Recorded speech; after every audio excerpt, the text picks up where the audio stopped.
السلام علیکم ورحمۃ اللہ وبرکاتہ۔ محترم ناظرین و سامعین،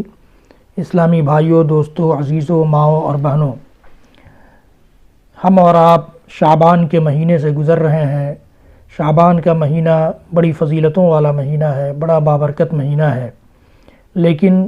افسوس اس بات کا ہے کہ ہمارا سماج، ہمارا معاشرہ، ہمارے مسلمان بھائی، ہماری مسلمان بہنیں اس مہینے کو خرافات میں، بدعات میں، رسوم و رواج میں،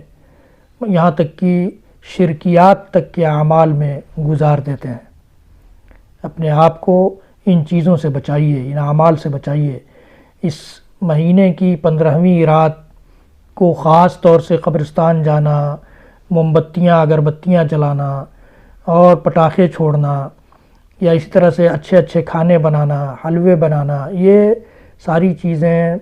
ایسی چیزیں ہیں جن کو ہمارے نبی محمد رسول اللہ صلی اللہ علیہ وسلم نے نہ کیا ہے، نہ اس کی اجازت دی ہے۔ ابو بکر، عمر، عثمان، علی، اماں عائشہ، اماں خدیجہ، فاطمہ، یا اللہ کے نبی صلی اللہ علیہ وسلم کی اور دوسری بیویوں نے، یا اسی طرح سے اور دیگر صحابہ کرام نے ان اعمال کو انجام نہیں دیا ہے۔ حضرات گرامی،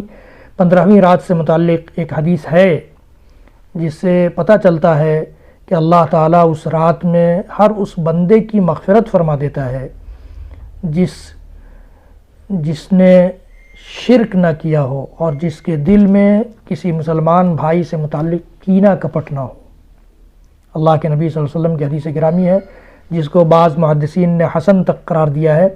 کہ اللہ تعالیٰ اس رات میں اپنے بندوں کی طرف جھانکتا ہے اور اپنے ان تمام بندوں کی مغفرت فرما دیتا ہے جن کے دلوں میں کینہ کپٹ نہ ہو اور جنہوں نے شرک نہ کیا ہو۔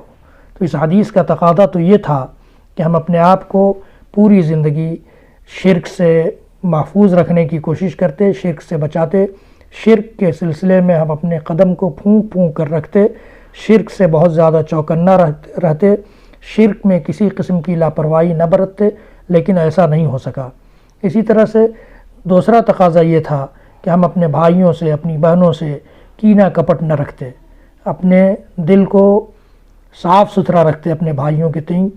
یہ تقاضا تھا تاکہ اللہ تعالیٰ میں ہماری بخشش فرما دیتا، لیکن ایسا ہم لوگوں نے نہیں کیا، اور ہم یہ سمجھتے ہیں کہ اس مہینے میں کچھ یہ اس قسم کے اعمال جو چمک دمک والے ہیں، جو رنگین ہیں، جو اچھے لگتے ہیں، بہت